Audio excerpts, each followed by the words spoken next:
Imagine a pyramid standing alone by the sea, each side 100 miles long.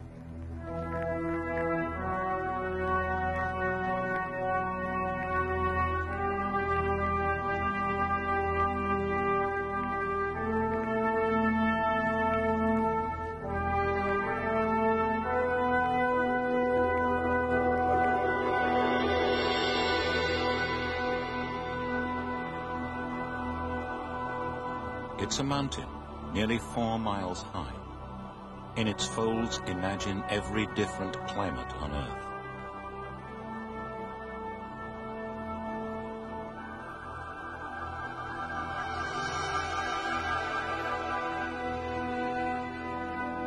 This is the Sierra Nevada de Santa Marta.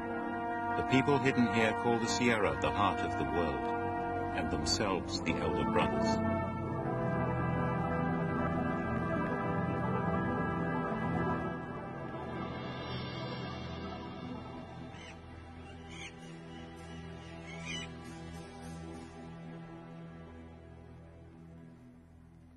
The Great Mother created the world in water. She makes the future in it. This is how she speaks to us. We look after nature. We are the mamas and do this here. And we mamas see that you are killing it by what you do. We can no longer repair the world. You must. You are uprooting the earth. And we are divining to discover how to teach you to stop.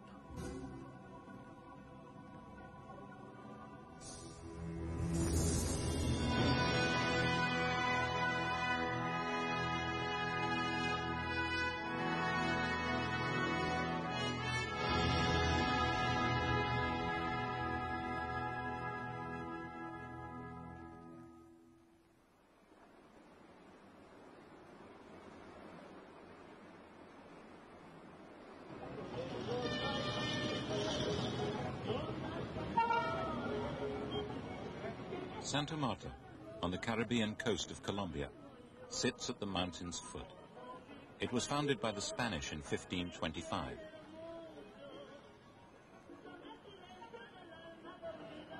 It became a great center of smuggling and contraband. A few years ago, this was the heart of the marijuana trade. In recent years, it has been a base for shipping cocaine to Miami.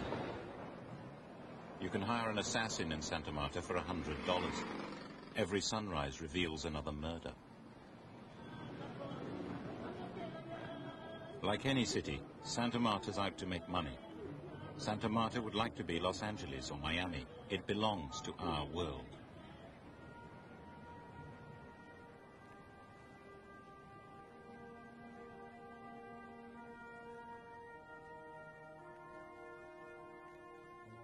Once there were Indians here who dressed in gold.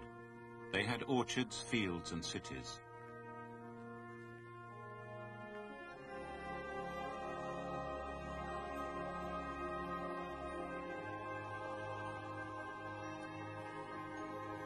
The Tairona civilization vanished, like all Indian civilizations in South America. But it did not die.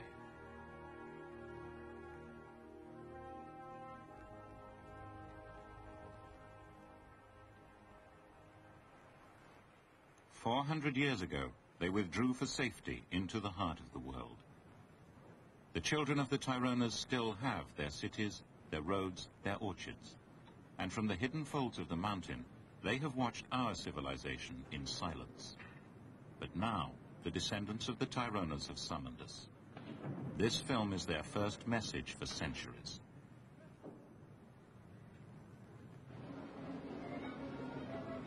Most people in Santa Marta have no idea that they're there at all. All they know is that there are some relics left by the Taironas. This is the Tairona National Park, a few miles along the coast. Ancient Indian cities here were abandoned long ago and reclaimed by the forest. It's supposed to be a protected archaeological area, but Indian graveyards here have been turned into open-cast mines by looters.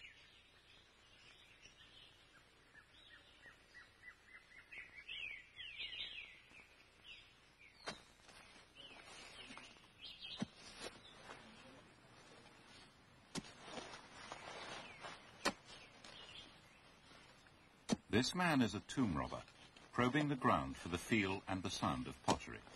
He's called a wakero. Waka is an Indian word for a religious object. Perhaps once a year, an experienced wakero strikes gold. And if he's exceptionally lucky, he can make £10,000 for his year's effort, which is more than he can earn any other way, except through trading in drugs.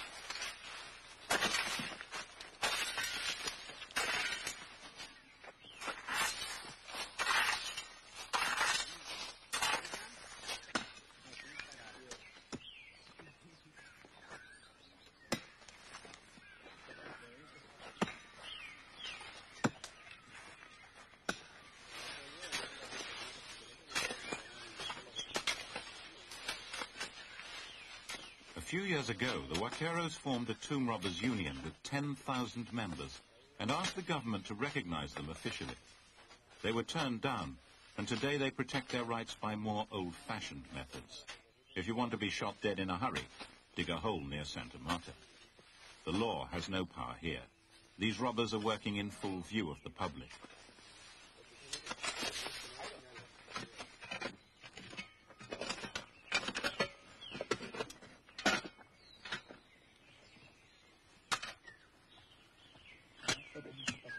Esta es una muestra de ollas que indican el camino y la cal donde va el entierro, donde está el muerto.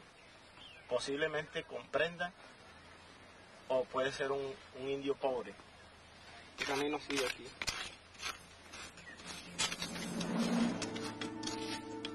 The path is a finger that sometimes, very rarely, points to gold. We shall see.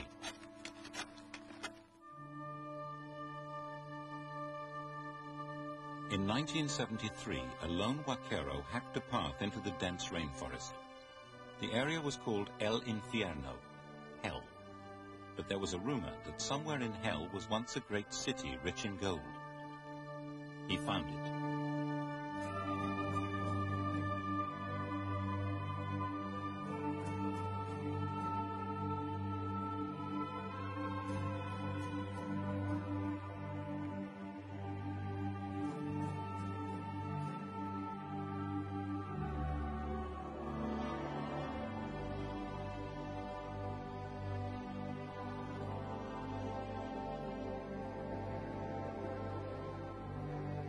The Wakero had found a monumental ceremonial city. But what was it? How did it die? Today it's known simply as the Lost City.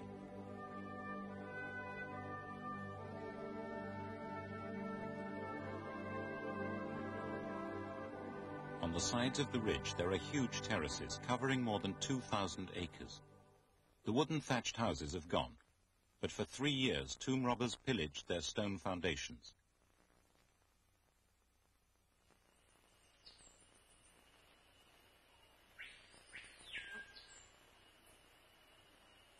Unbelievably, it was only 15 miles from Santa Marta. But there were good reasons why it had disappeared. El nombre del infierno pues fue puesto por lo duro, lo fuerte para venir aquí, para dormir, para cocinar, para todo era muy duro, muy fuerte. Uno pues en ese tiempo era demasiado duro para aportar los alimentos, para cocinar. Había personas que pues se interesaban en venir aquí, llegaban aquí sin alimento. No había material de vegetal, o sea, leña para cocinar.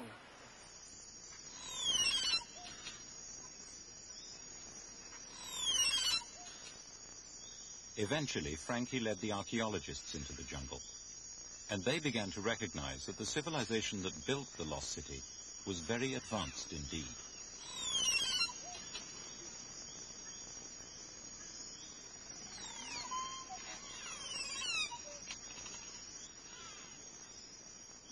Archaeology actually is just a translation. It's a translation to Western mind of what Indian mind wanted to express. Now, if the question is what the Indian mind wanted to express, building this city, I will say that they wanted to show that it is possible to have a good density of population in a very beautiful environment like this one without destroying it.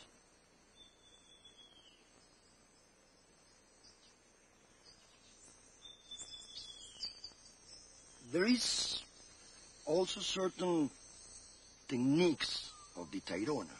They were adapting the city perfectly to the topographical condition of the area. They were building these walls in a way that they were not eroded as a result of the running water from the constant and very frequent rains of the area. If the city did not blend with the powerful forces of nature that shaped this jungle, it would have been broken apart by roots and washed away by rain. But it was abandoned 400 years ago, and it's still there.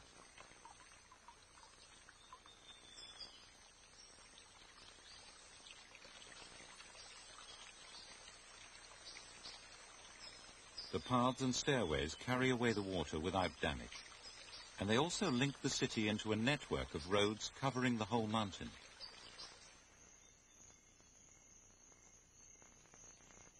The city was too large to support itself. It depended on supplies from other areas of the mountain. The Tairona treated the whole Sierra as a single system.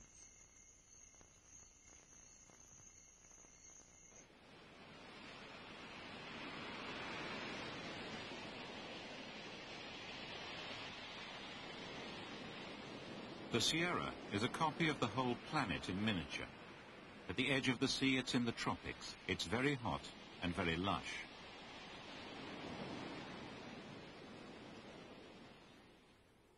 "25 miles from the beaches, there are snow peaks. Here, the climate is Arctic, the temperature never rising to zero. Every range of temperature and every range of rainfall. Parts of the Sierra are desert.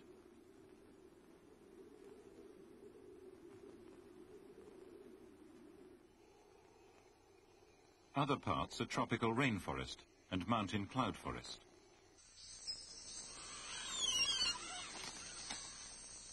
Almost every animal and every plant from anywhere in the world can find a home somewhere in the Sierra. Only the birds can leave. Everything else is trapped in the pocket environment that suits it.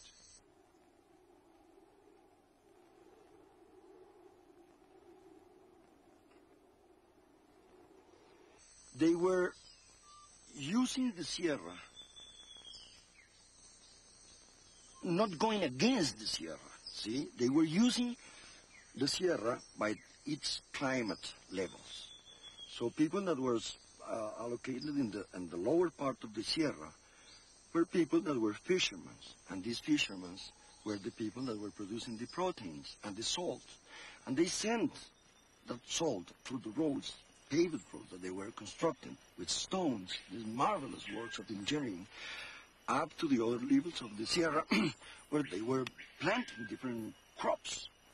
So in the higher parts of the Sierra they were planting cotton, and still higher they were planting corn, maize, and beans as basic protein resources.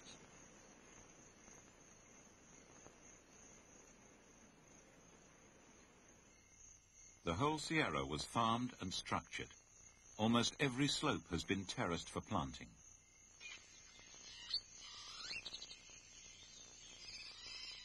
And even what seems to be jungle turned out to have been shaped by humans. The balance of different kinds of plants and trees has been shown to be quite different from that of uninhabited jungle. In fact, this is a huge, overgrown Tairona garden.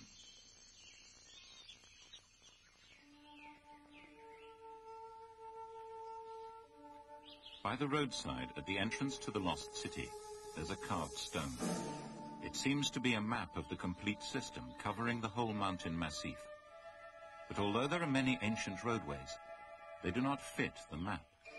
The map stone is clearly important, but what is being mapped?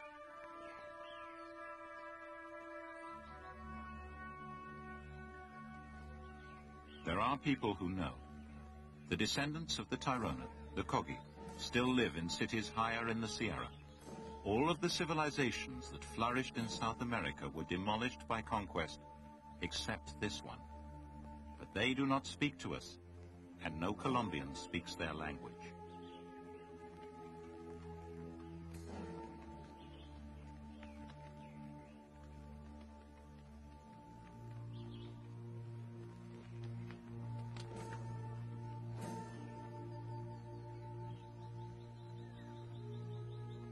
The Kogi do not like strangers walking their roads.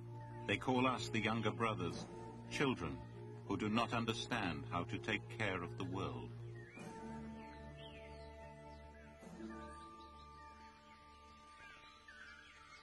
"300,000 people in the past were able to survive in the Sierra without creating an ecological mess. And today, much fewer settlers are really harming very badly the Sierra." The Colombian farmers who have invaded the base of the Sierra are creating a spreading cancer of sterile dust.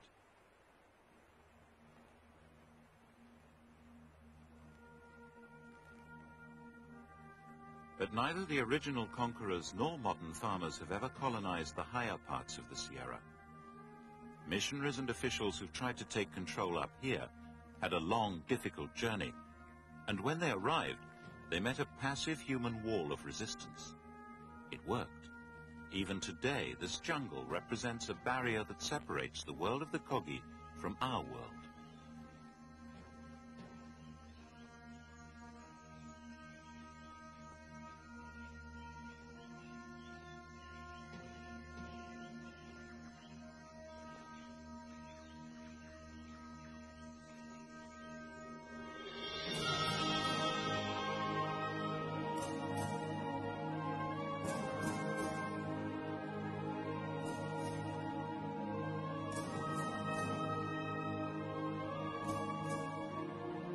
Here there are still towns without the wheel, farmers without the plough, educators without the written word, priests who have the power of government.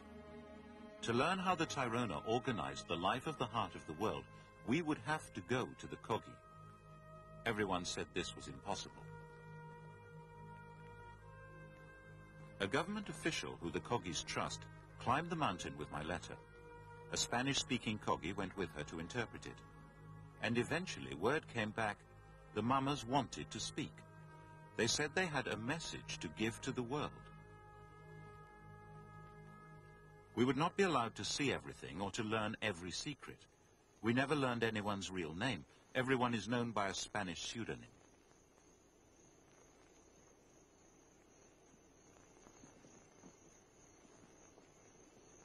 I was told that I should bring whoever I needed and whatever I needed. That's me, Alan Herrera, with the mule. The Kogi, naturally enough, called me the BBC. Whatever I was there as a messenger for the younger brother.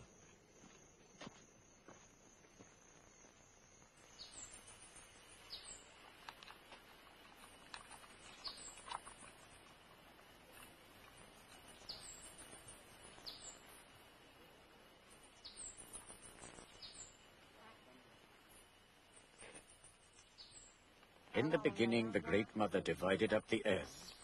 She sent you far away, far away, far away. And in this place she put us. Then the younger brother came back again to this side of the world. He came back again. And he started to destroy and he started to kill us. So now you've reached here. The younger brother is at the gate of the elder brother. We would like guards to keep younger brother out, like the beams that held our bridge. Each of these wooden supports is like one of the 9 worlds. They should keep us apart, apart, apart. Yes, they should. We want you blocked from crossing over. We do. Younger brother climbs, and we retreat before him. He has taken our lands below, but the lands above are closed to you.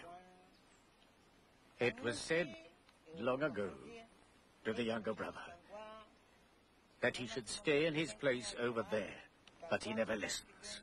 Still, he keeps on coming and trying to get in here. So now he must stop, right here. Isn't that what the mother said? Just once. You will come through the gate.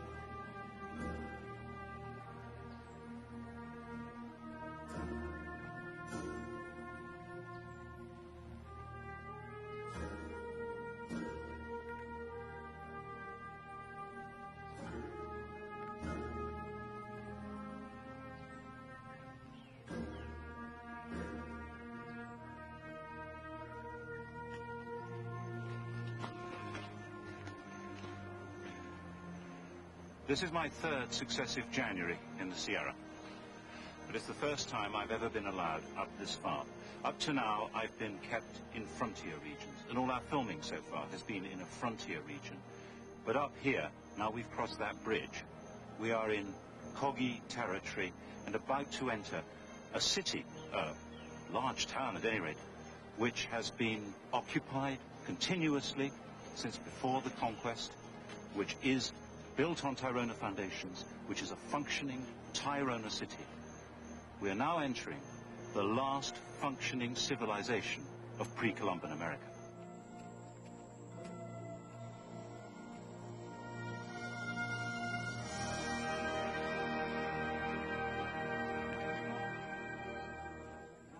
Bueno, entonces allá va de Gugupana Guaca. Va de Ishpe, en nog niet, maar check aan tikken tot hier nog. Es mit dem Gebot der Kike was gerade quasi noch da. Ich ging mir gewöhnt und ich eigentlich mein tamam in der Gute schon Hey gun ich ai du das Schiffan inki. نقاش منكو. وانت يا اسقطي وخا. هيدا مديك من دعوتي مديك شو تقول وتاني ما انت جانك مقبلك يجي.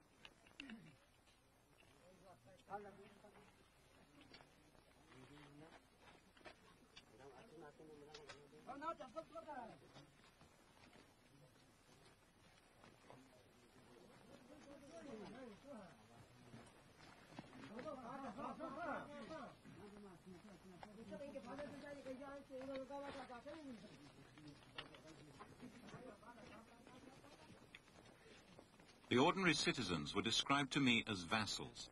Their lives are ordered and directed by cabos, the city guards.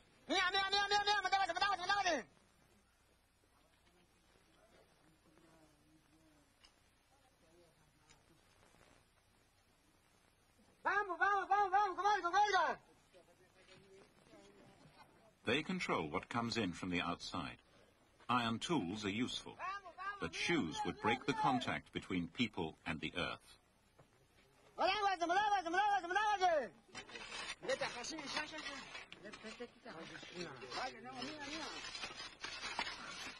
Cabos are drawn from the vassals. They're appointed by the priests, the mamas. They take their orders from a commissioner, also appointed by the mamas. All, mamas, commissioners and cabos, are confirmed by divination.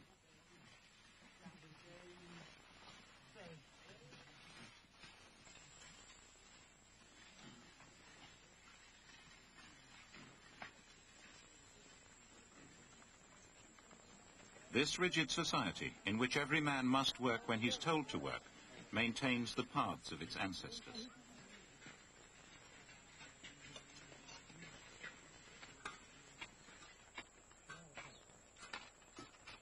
Mama means the sun. The mamas are the enlightened ones. They watch over the community and maintain its purity.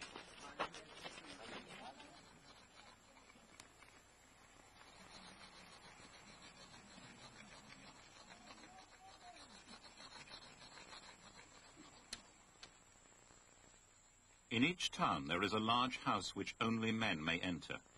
This is the Nuhwe, the world house. The thatched roof and palm leaf walls are replaced every few years, but a Nuhwe has stood here for more than 1,000 years.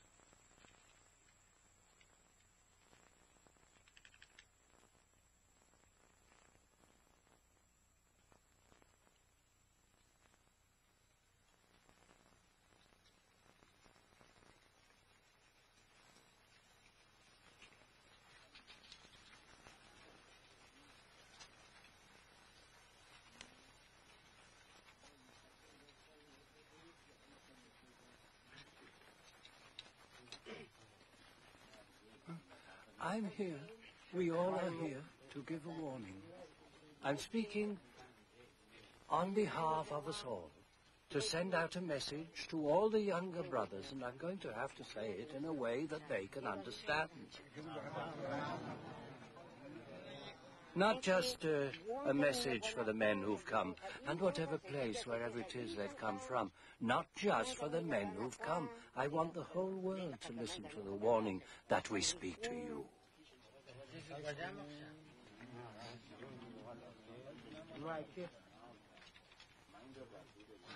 She taught. The Great Mother taught. She taught us right and wrong. And still we have not given up living in the way and knowing right from wrong as she taught us. We remember her teaching and live by it.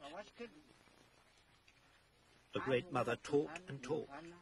The Great Mother gave us what we needed to live, and her teaching has not been forgotten right up to this day. We all still live by it. But now they are taking out the mother's heart. They are digging up the ground and cutting out her liver and her guts. The mother is being cut to pieces and stripped of everything. From their first landing they have been doing this. The Great Mother too has a mouth, eyes and ears. They are cutting out her eyes and ears. If we lost an eye, we will be sad. So the mother too is sad, and she'll end, and the world ends, if you do not stop digging and digging. Younger brother, we know the water down below has started drying up. Don't think that we are responsible. It's you. We are doing our work properly, and neither you nor us know when the world will end, isn't it so? We work to take care of the world, but they are ending. So from today, stop digging into the earth and stealing the gold. If you go on, the world will end. You are bringing the world to an end. Now I'm sending this message, and I ask, can they think, listening to this, that it must be us, the older brothers, who have destroyed everything? I know they won't think that. I want to give some advice to tell the real truth to the younger brother. If they go on like this and they don't change their ways at once, they'll see what will happen. They'll see what will happen. I don't know when the world will end, but their looting will destroy it. They've taken so much. They've taken the guardians of the sun and stars. The world will go black. Yes, what would they think if all we mamas died? Would they think? So what? What would they think? If that happened and all we mamas died, and there was no one doing our work, well, the rain wouldn't fall from the sky. It would get hotter and hotter from the sky, and the trees wouldn't grow and the crops wouldn't grow. Or am I wrong and they would grow anyway?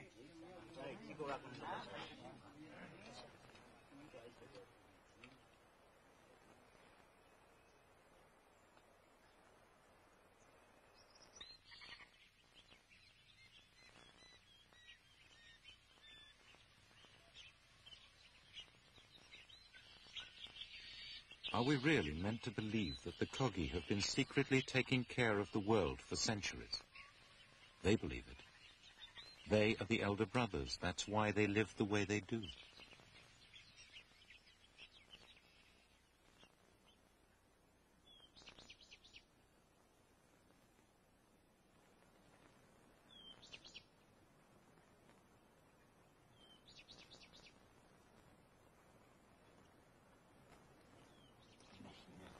This boy of 18 is being initiated as a man. Dried leaves of the coca bush, tended and picked only by women, eaten only by adult men, will numb his mouth.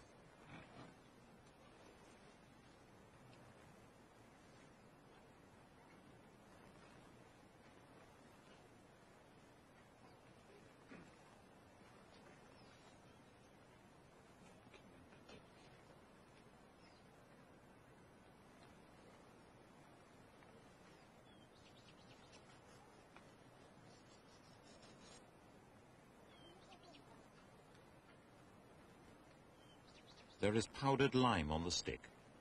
He eats it and does not feel its burning heat. The lime activates chemicals in the leaf.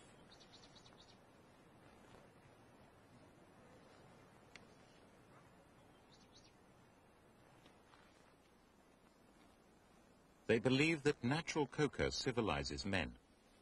The toasted leaf they chew is as far from refined cocaine as rye bread is from rye whiskey.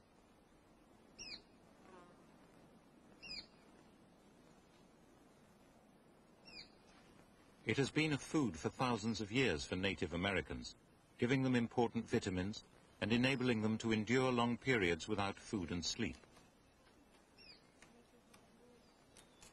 Adult Kogis reckon their normal life expectancy as 90.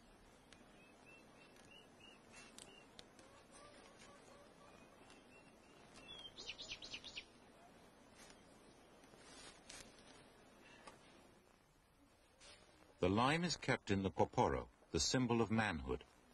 This gourd may look like a penis, but it represents a womb. They refer to it as both a safeguard and a woman. The lime-covered stick, representing the male part, is wiped on the top, building up a disc of hardened lime on the rim. Unbalanced masculinity, without this image of both sexes working together, would be dangerous. The poporo is the mark of civilization. Eating from it reminds a man of what he is, and keeps him in harmony with the Great Mother. Slowly, bring it out, then suck it, and think of the Great Mother. Ask for your poporo in spirit. Concentrate, think about it. Ask for it. Ask with your mind. For the spirit guardians to grant these. The guardian of the poporo and of the stick, the guardian of the gourds. Mama Bernardo comes from a long line of ancient priests. His father died in 1987, 102 years old. You mustn't give up using the poporo and eating coca, now or in the future. Otherwise, you're not a man and can't be married. You should think about all this, about the poporo and what it means. It's a woman, now that you can use it. You can take a wife. You can take a wife, but you've got to think carefully. When you were married, and you have a woman, you have to look after her. You have to work for her. You mustn't ever hit her or mistreat her.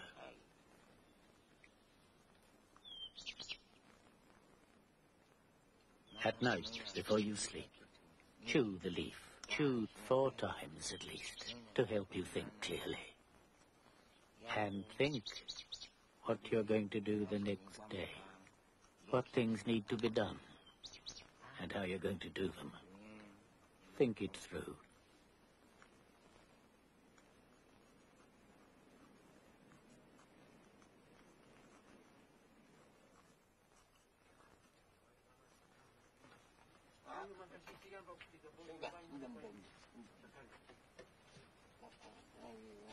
Now he will be admitted for the first time to the Nuhwe, the world house, where only men may gather.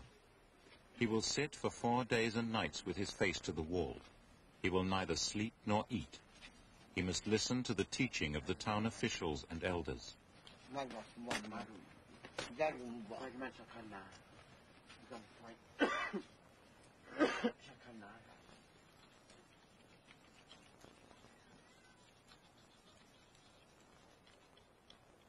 Now, you're going to have to pay attention and think carefully about everything the mamas say.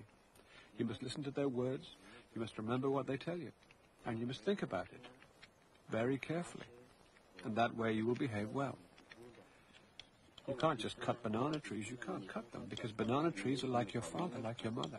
You have to respect them as much as any person. You must be respectful.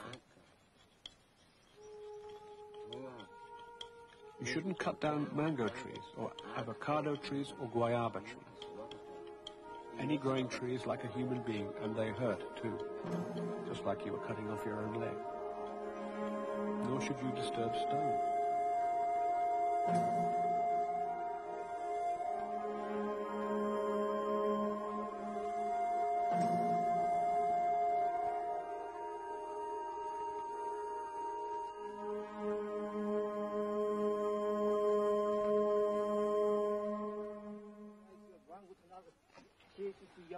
Ramon Hill is the person who the Kogi are using to explain their teaching to the world outside. A full Indian, but only half Kogi, he can read and write Spanish.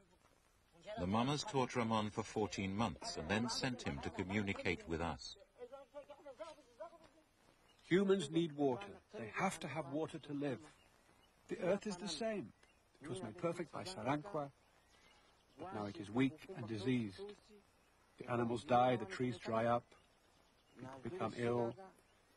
Many new illnesses will appear. There will be no cure or medicine for them.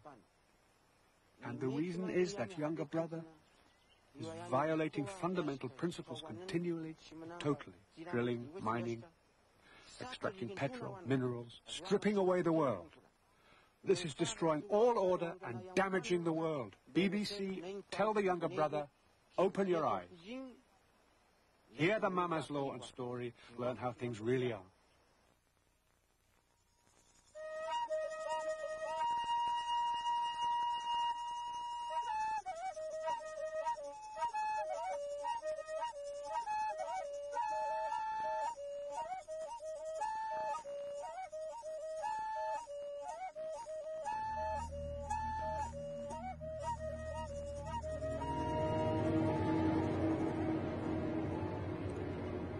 In the beginning there was blackness, only the sea. In the beginning there was no sun, no moon, no people.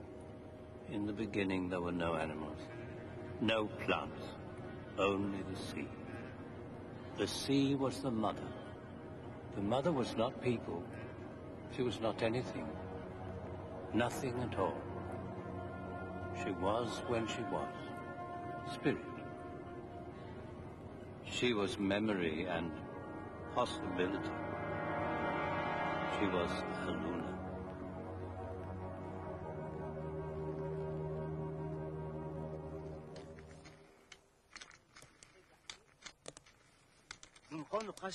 We must explain these things. We shouldn't threaten or insult. But it's good that we speak.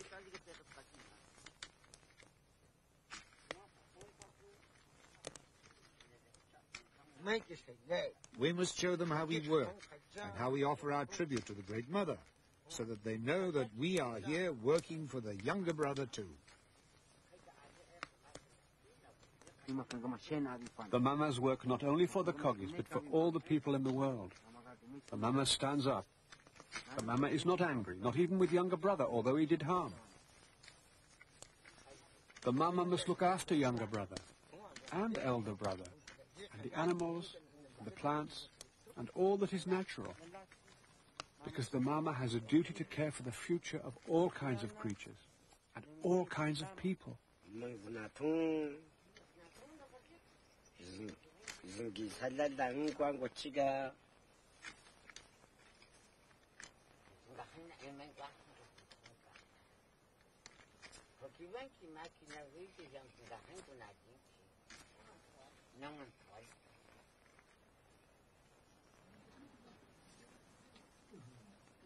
The Mamas want to teach us how the world was made.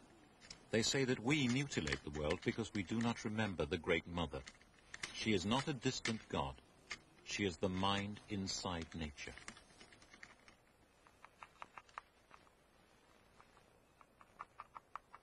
Where does the idea of Earth come from?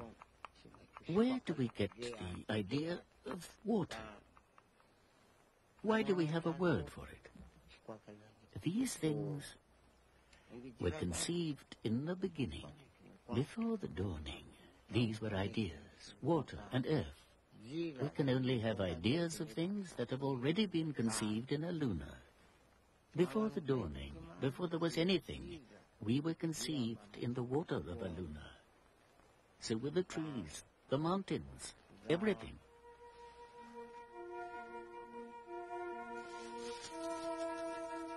And then the mother began to spin out her thoughts. She heaped up a spindle before the dawning, and the mother spun 9 worlds. She gave birth to 9 daughters.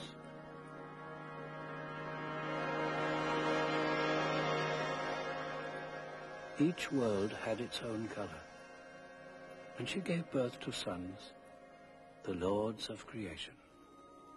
One was Sarangwe, and then she wondered, how will we create a living thing? It was hard to understand how to make a human. The mother and her children had to think very hard. How does an eye work? How does a foot work? And when it was done, the 9th world was peopled.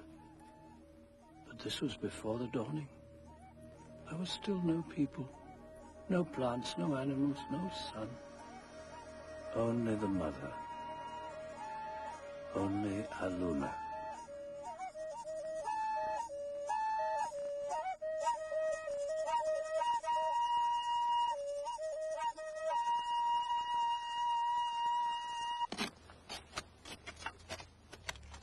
At the foot of the mountain, tomb robbers are plundering the graves of the Kogi's ancestors, the Tyronas.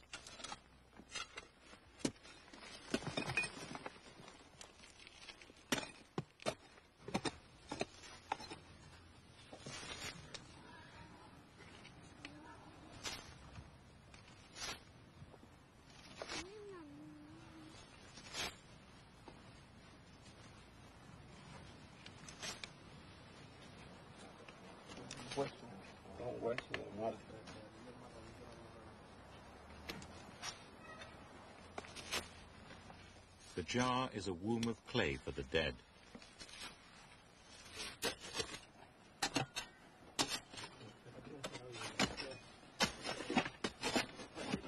This jar is over 1,000 years old. Even if it contains no grave goods, it will still be worth a lot of money.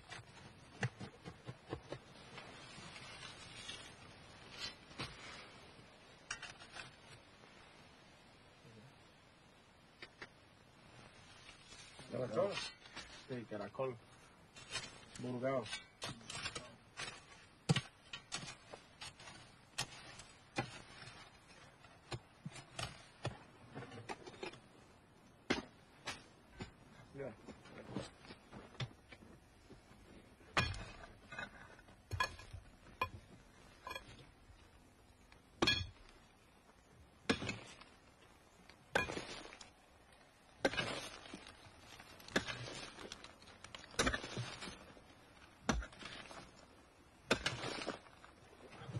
Yo lo voy a jalar. Lo voy a llevar toda.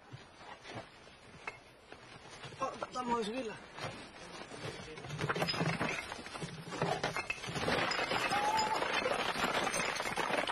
Vamos a ver si mata. ¿Te cuenta?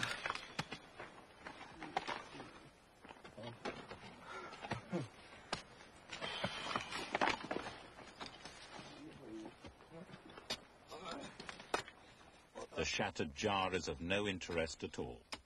These men are not academic researchers. A tomb like this, exceptionally deep with stone walls like a well, will be torn to pieces. The smell of gold has become so strong. A year's hunting is coming to its climax.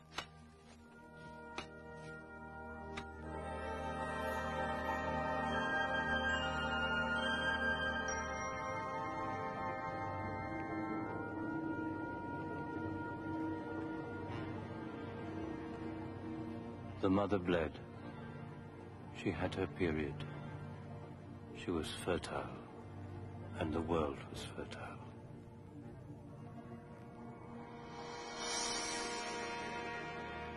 Her blood is gold.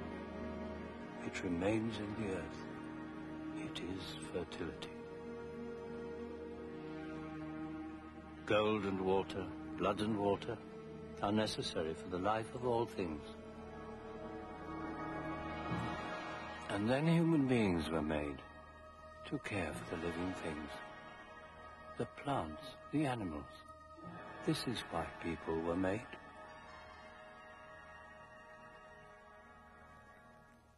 Oh, you're going to film me weaving again? Yes, I've come to learn.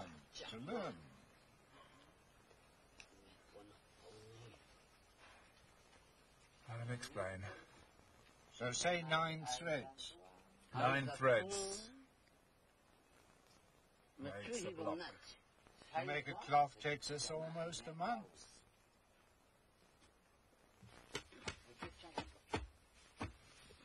we don't ask them how to weave, do we? We don't go over there and say, show us. If the cameraman breaks my shuttle, I'll hit him.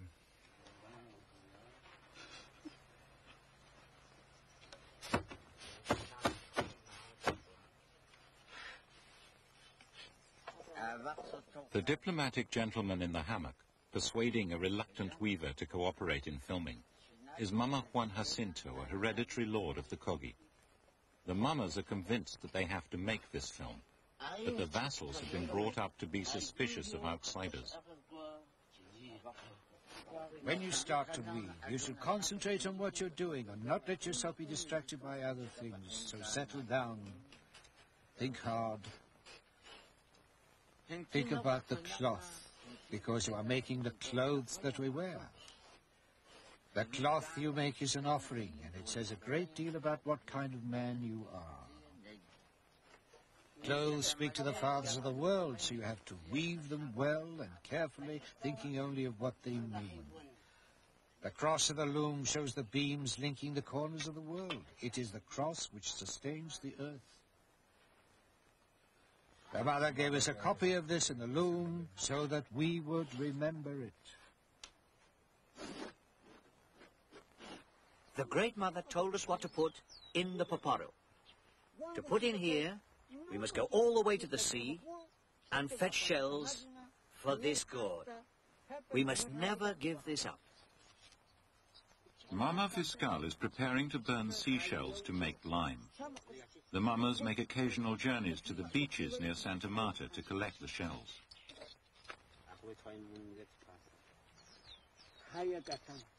The uprights are called cabos, guards. They defend the order of things. All Kogi life is enclosed by this order.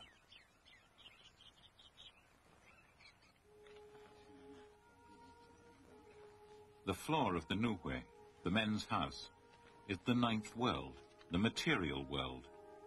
The wooden guards in the house, supporting men's hammocks, suspend them between this world and others. These other worlds are seen in rings around the roof.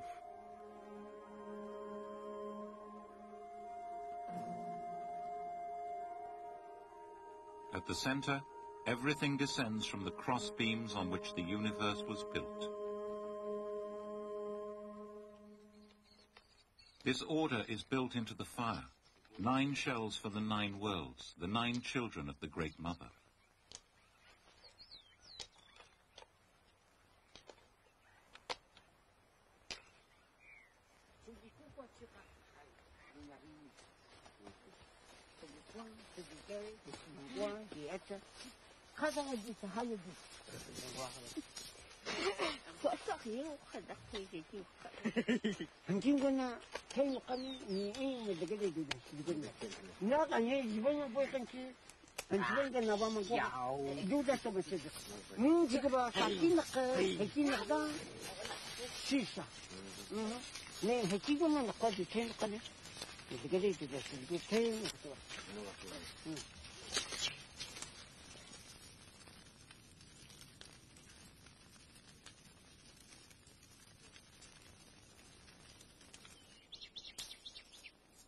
Once the shells have been burned, Mama Fiscal and his wife, who is also a mama, prepare them for the poporo. My wife and I now bless the shells while putting them into this gourd and pouring water into it.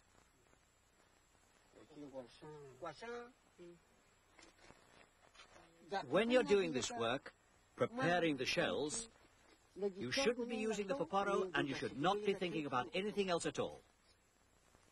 The Great Mother told us that we should never quarrel with women and we must always treat them well. Because women, the Mother, taught us this. Now, put it in the pot, and when it's gone in, you can add the water to it. There.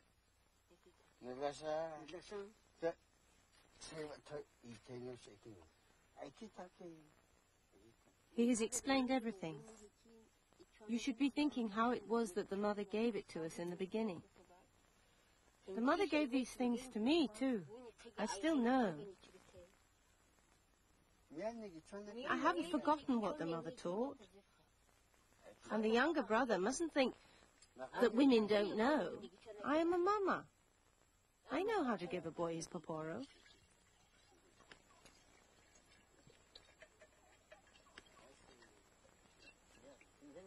The water reacts with the calcified shell.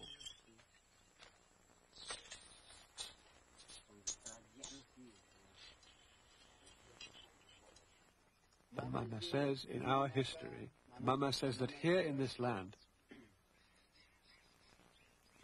there was only and everywhere throughout the land the elder brother, all following the words of the Mama, and knowing all that a payment must be made for whatever we take from the land. This applies to everything. Not even the air we breathe, nor the water we drink, for all of it, of nature or machines, when you take, you make a payment. But then Serankwe created a younger brother. He didn't listen. He did not understand. He would dig in the earth, tear at the earth, wound the mother. And Serankwe said, we will send him away. We will make a division. The sea. The elder brother here in the heart of the world. The younger brother there, across the sea, where he will not harm the heart of the world. And he was given knowledge of machines and sent away.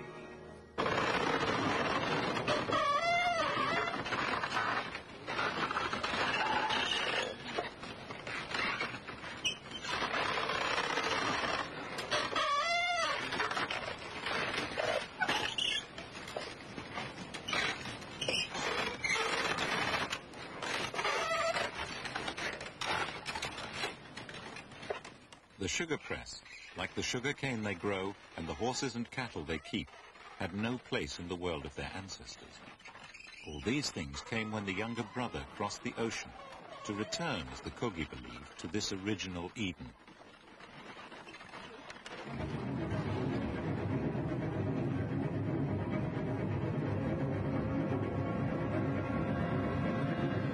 The sea, which the Indians believed gave birth to all life, had kept them apart from Europe's iron kingdoms. But the sea carried ships. They landed in 1514, and their commander had a document read out on the beach. I assure you that with the help of God, I will make war on you in every place, and in every way that I can. And I will subject you to the yoke and obedience of the Church and their highnesses. And I will take your persons, and your women, and your children, and I will make them slaves. I will take your goods, and I will do you all the evils and harms which I can.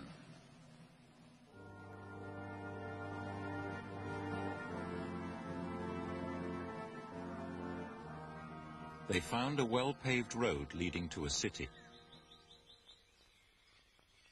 Today, the ruins of this coastal city are called Pueblito. Mama Valencia is the mama who remembers history. People used to live in peace all over this land. We, the elder brother, had no problems with the younger brother at all. Always in peace, in peace, in peace. That's how it was. And then he arrived. Younger brother arrived, and he started to kill us and to destroy. They set dogs on us, and we were terrified, and the people panicked and didn't know what to do and just ran wherever they could. That's how it was.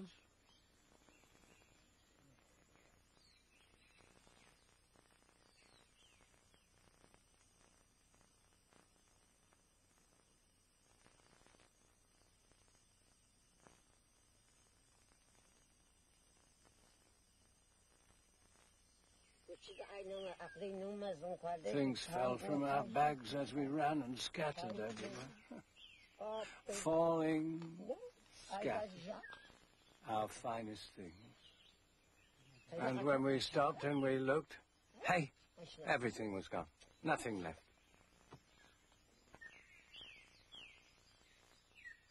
Mama Valencia's account of what happened here when the Spanish first came is fully backed up by the chronicles.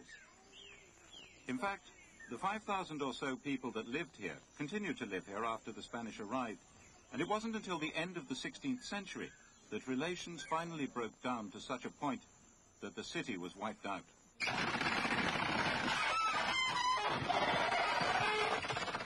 The Spanish settled on the coast and used Indians to work their farms. They demanded gold, and the Indians gave it. And when the Indians ran away and went up to the mummers in the mountain to escape, the mummers gave them more gold and said, "Give it to the Spanish and go back to work, because without the fish and salt that you send from the coast, the rest of the Sierra cannot live." The Spanish squeezed the Indians ever harder. But in 1600, after nearly a century of coexistence, a new governor in Santa Marta provoked a major uprising. He presented the destruction of the Tairona as a moral crusade with the utterly bizarre conviction that they were all homosexual. Spanish men spent a lot of time together, whether they were soldiers, sailors, or members of one of the many religious orders. It was commonly assumed in Spain that men who spent nights together would do abominable things if it was not for the restraint of Christian morals. The Nube, where men talk and sleep in the city, was called in Spanish the House of the Devil. Earlier Spanish conquistadors had Indians thrown to the dogs for supposed acts of sodomy. The new governor said it justified war on the whole Tairona culture. The balanced pattern of life in the Sierra collapsed as tens of thousands of refugees fled up the mountain. Most died of starvation. We lived in peace over this whole land, and I ask myself now, how could they have come here? How could they have done these terrible things?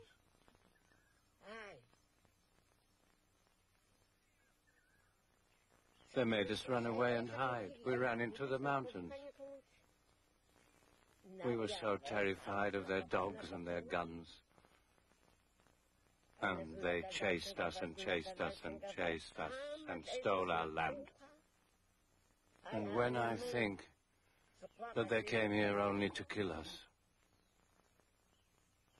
to destroy,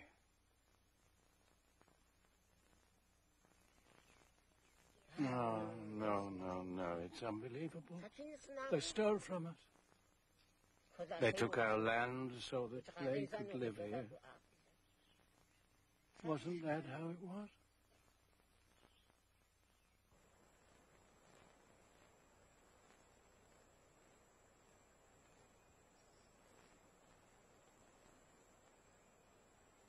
The refugees fled to smaller cities high in the mountain. These were the sacred cities of the mummers. And gradually, the mummers established a new way of life for the survivors. The Indians had learned from the Spanish to grow new crops and to keep farm animals. This meant they could create a stable, self-sufficient refuge, and they have kept control here ever since. Behind me is a rectangular building which missionaries put up as a church, and here, in the middle of the town square, there's a cross. It's not a museum. It has been changed by the outside world, but what's remarkable about the Kogi is that they've decided what to accept and what to reject. They allowed the missionaries to come, but there's never been a single Christian convert. They accept iron tools, machetes, spades, but they refuse to wear our kind of clothing, and they refuse to accept writing. They refuse to accept anything which would damage the organization and the spiritual and intellectual ideas that control their world. The Kogi are farmers like their ancestors. Husband, wife, and children maintain a number of farms in different zones on the mountain, growing a variety of crops. Most of the time, the towns are deserted. Everyone is on their farms. The mummers do not permit fields of a single crop. Farms must be carefully balanced plots. The family are clearing the undergrowth for new planting under the trees.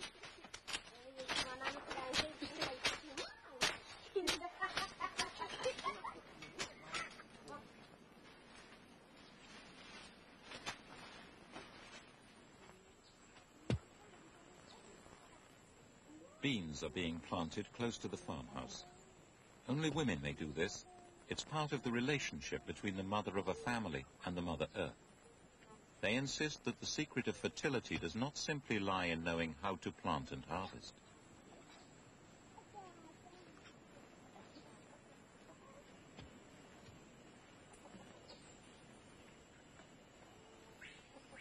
Everything we plant must be blessed. They must be helped to grow.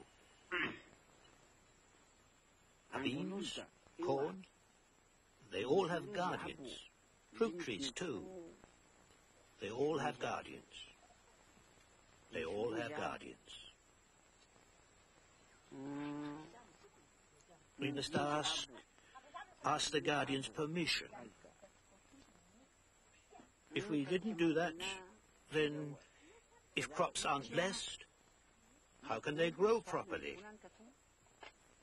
They dry up and rot without it. That's how it is. A family farm always has two houses, one for the man and a separate one where the women and children live. Babies are conceived in the fields, never in a house.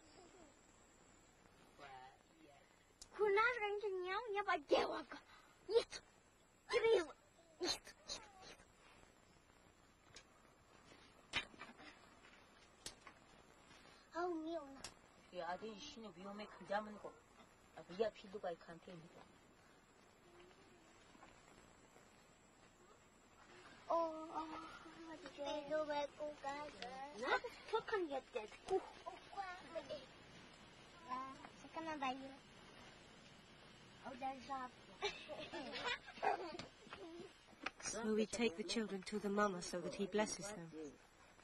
And then he'll look after them and take care of their health and spirit. And when the children get sick, you have to take them to be healed. We bring them to the mamas so that they concentrate and cure the children, make them better. That way all the children get to know the mamas. We take them to the mamas to get cured, and sometimes they're not cured, and they die, and then we cry and cry.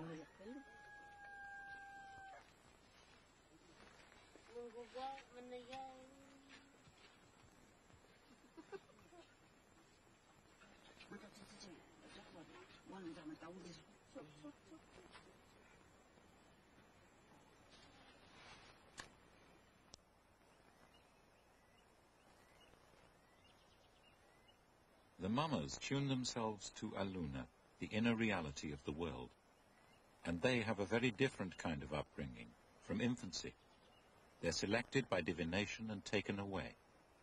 Mama Bernardo started his education late.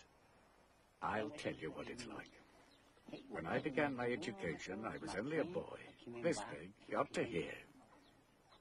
I was just a child. They brought me up and they trained me to be a mama.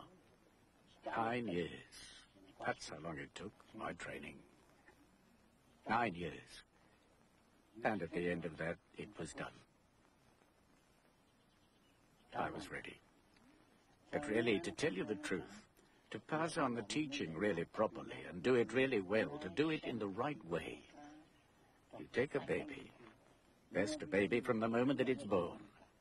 Then you take it away and you keep it in a new way. To make a mama like they used to, then you have to take the child as soon as it's born, and from then on you keep it shut away.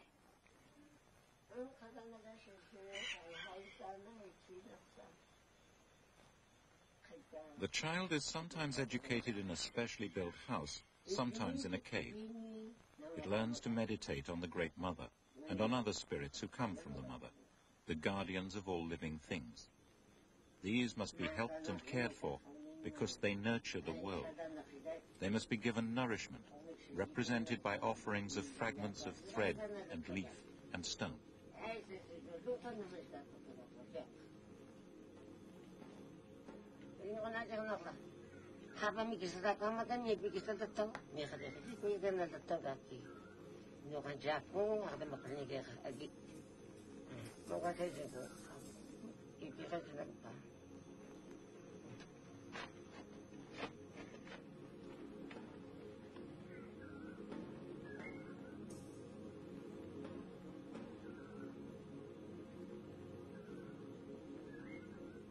you have to take this little baby and you wash it in a stone grinding trough, swirling the water, making it pure to wash the baby. And when it's washed, then you have to shut it away where it's in the dark, completely in the dark. Dark, that means you shouldn't even light a fire, no light. It should see nothing in the dark, all alone. And in a house nearby, there lives its mother, and she feeds it, she gives it milk, but at night, she can't come in the light, and then she feeds it with milk from her breast. Then she goes away again. The mother mustn't eat any food with the blood of an animal, and that means she mustn't eat any chicken or anything that comes from pigs. No beef. Her food must all be white. White beans, white potatoes, white snails, right? It must all be white, white, white. Enina, Enina, pagamento, plata, amat ni kutong, habang magkisal niya ganyan kutong, ni habang ki ganyan kisal ito. Nung kamang ko nagkikimang ko sa ako ni, amat na siya. Wala na siya. Butika kay, kung sino ka ako ni pinukak. Kaji ka ako, habang ko na magsagalagay sa kiyang words ka words. Pag-unin ka. In a sense, the student mama has been kept in a second womb. To 9 months have been added 9 years. Old wise men came into the dark speaking of mountains and birds and animals which could only be imagined. What must it be like to emerge into the light?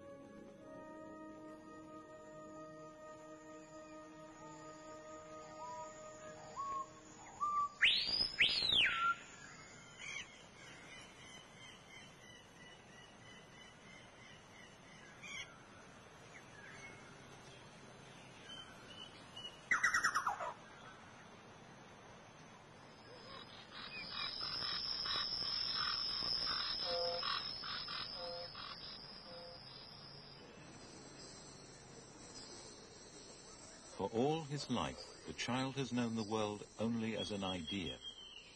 His physical senses have been kept alive, but only just. Just enough light to avoid blindness, just enough food to avoid starvation. But no meat, no salt, only lukewarm water to drink. And now, in place of the world he has imagined, he sees the world created by the Great Mother. He could not have imagined the grandeur or the detail.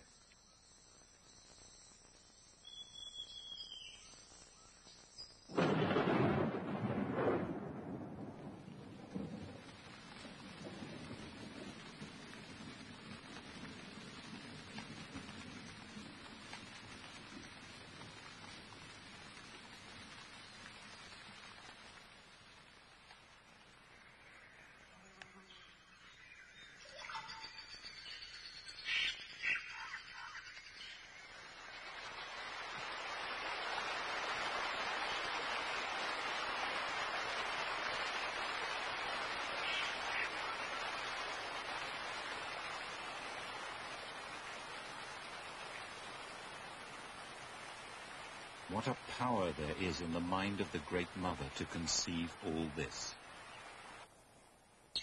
And this power has been shaped in so many ways, so many forces. A vibrant, powerful dance has been shaped. The dance of life. He has been told of it, but he must be dazed by it for the rest of his life.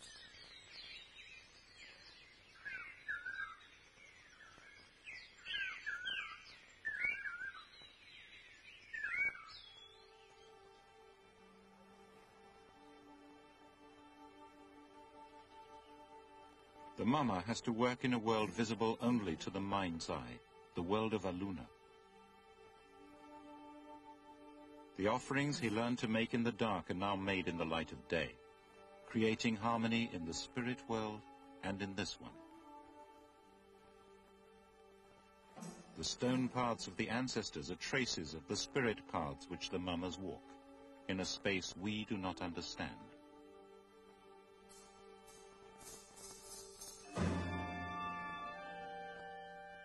These are the paths on the mapstone. They do not match the material pathways. They're lines of thought, not lines on the ground. But there were points where the two worlds used to meet.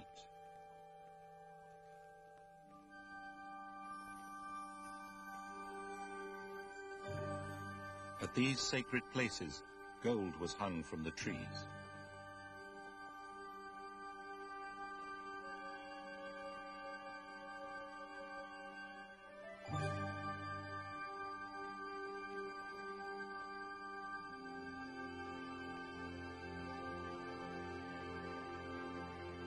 Immortal gold carried the mystery of life from Aluna into matter. Humans could make this journey by meditating on the gold and dancing with it.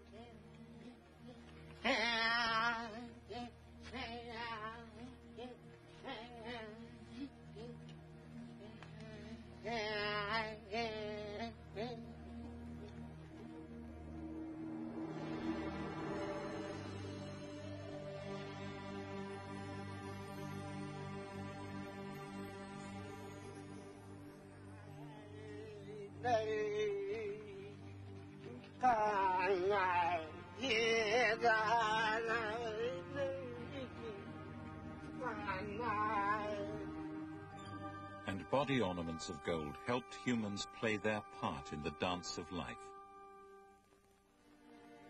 Today, these objects sit in museum displays, without meaning and without function. We know nothing about them.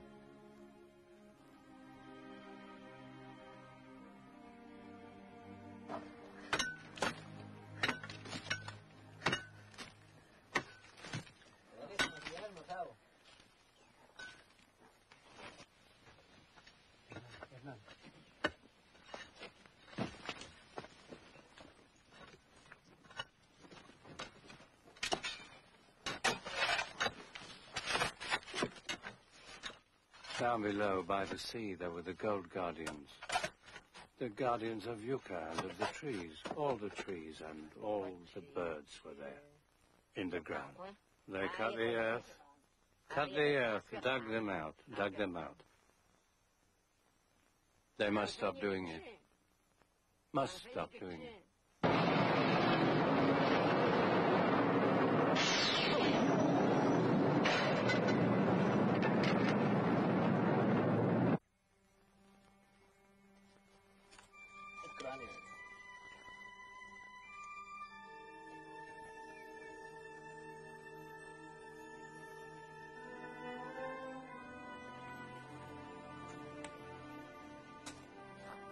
We once had golden bowls for divination, gold images, gold oracles, all these things. We prophesied with gold. We had many things. Younger brother took it all. So now we sorrow, we're weak, and see the earth is decaying, it is losing its strength because of your greed. You take gold and all the minerals out of the earth.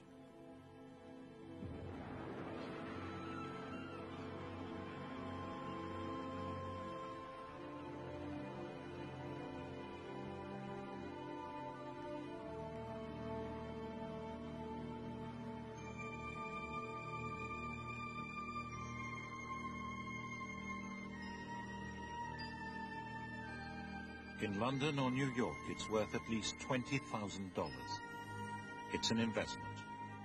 The fingers that dig are Colombian, but they are powered by the market forces that drive us all.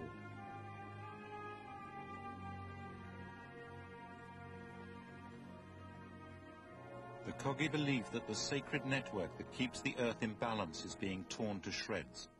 In desperation, they had to find a way to warn us. That was why Ramon was told to learn Spanish. You understand, we always had our own organization here, Comisarios, Mama, Cabo. But the older brother, to consult or to present our problems before the government, and to get them to help the community of indigenous Kogi, That needed a new organization.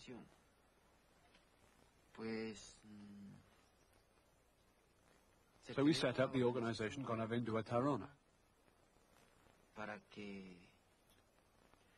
so that we could be heard by the younger brother, and so that he would respect us, because before, in the conquest, he did not respect us. One of their messages was that they should be given back control of their ancient sites, and that archaeologists too should stop digging up the lost city. Ramon came down from the mountain and gave the Mama's message to the Colombian government, and they obeyed. Today, the Kogi are moving back into the cities of their ancestors. They consider this as the center of the world, and it is what we might call a whole integrated organism, from which is to call it, and each site is part of this organism. And it's the interrelation of these sites that keeps the world in harmony. And it is the duty of the Mamas to see that the world remains in harmony. This is the way they consider that they are responsible for the harmony of the world. Now, if you take out one of these sites, or if you excavate, and you take out what is buried in these sites, you're taking out the fundamental energy. And by taking out the fundamental energy, you're taking a part out of the whole, out of the system. And therefore the Kogis cannot be responsible, cannot handle the harmony of the world anymore. And that's why they consider fundamental that each part be integrated into the whole. Now what's interesting is that it's when the Kogis explained this to the government, the people that insisted most was the special office in the presidents, the special advisor of the presidents for the peace process in Colombia, those that are dealing with the guerrillas. It was the head of the peace process that said, look, if we're looking for peace in the country, and they're looking for harmony, we must listen to their way of finding harmony, and therefore the site must be returned to them.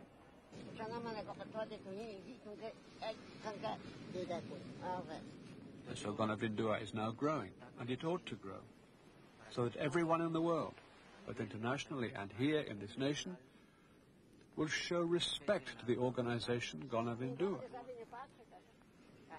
and will not disturb any more the native Kogi, the Mama Kogi. Because when the Mama is concentrating deeply, he doesn't like to hear the sound of airplanes. He doesn't like to look up because he has to concentrate steadily for 9 days. He concentrates without eating anything. But nowadays this sort of thing can't be done.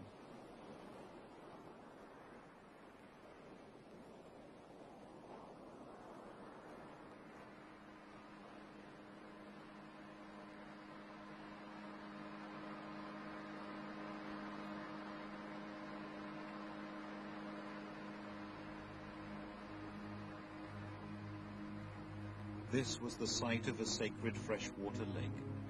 It was drained to build a power station. And here the Kogi have come to try to restore harmony to a shattered world, to struggle to give back its balance.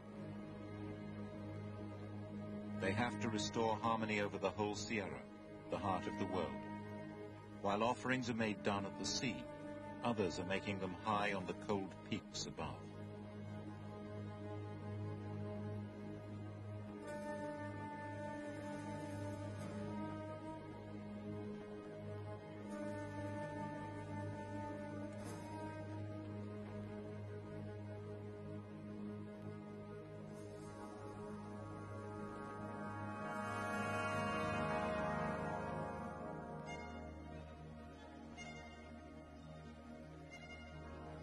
As they approach the ocean, they turn, recalling the spindle from which the original thread was spun, and to which they still cling.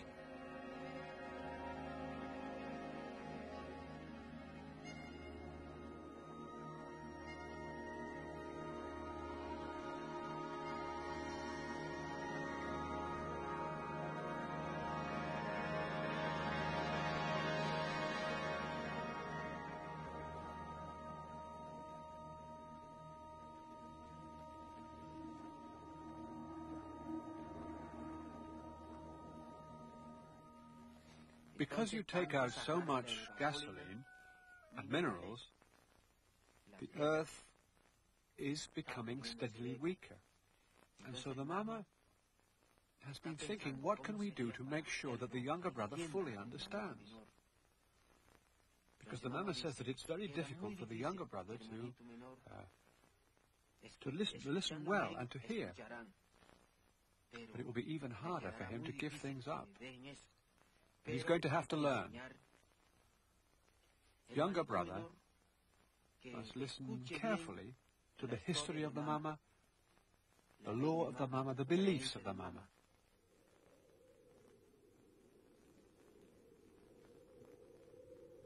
Why are the Kogi so sure that the earth is in danger?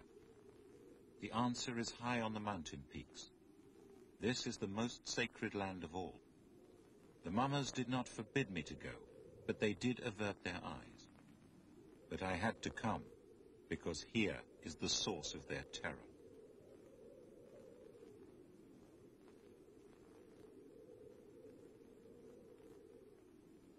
This is our last day in the Sierra, and it's the highest point that we're going to reach. This is the tundra, what they call the Paramo. To the Kogi, this is the most sacred place of all, because this is what fertility depends on. The most important payments that they make to the soil are the ones which are carried down from here to the sea, and from the sea back up here. They mirror a natural exchange, a water cycle on which the whole fertility of the Sierra depends. This is where the rivers are born, as meltwater from the snow and the glaciers flow down to the sea through the forests and jungle. And that water comes back in the form of clouds, whose water is deposited here again. The whole life of the Sierra depends on this region. Around here, it's yellow. It should be green. These little bushes once covered the whole area. Now, they're perishing. The water has gone. The Paramo is drying out. There used to be snow visible all around here. Now the snow is retreating very rapidly. When the Kogi talk about the heart of the world dying, what's frightened them is the death of this area, the Paramo, because when this dies, everything below it that depends on it will have to die. That's what they mean when they say that they know that unless we do something, the world is coming to an end.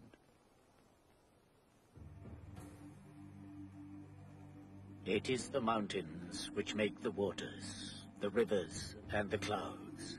If their trees are felled, they will not produce any more water. The Sierra is a model of the world. Global warming does not stop here. We are changing the air and the sky and the balance of life.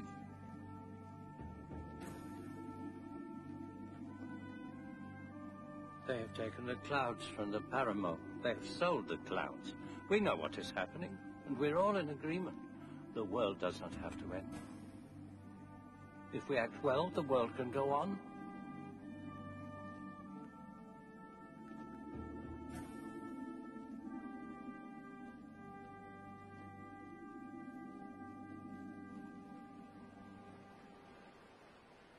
We are going to close the bridge now, but we want younger brother to know that he can't come here again. He can't come back.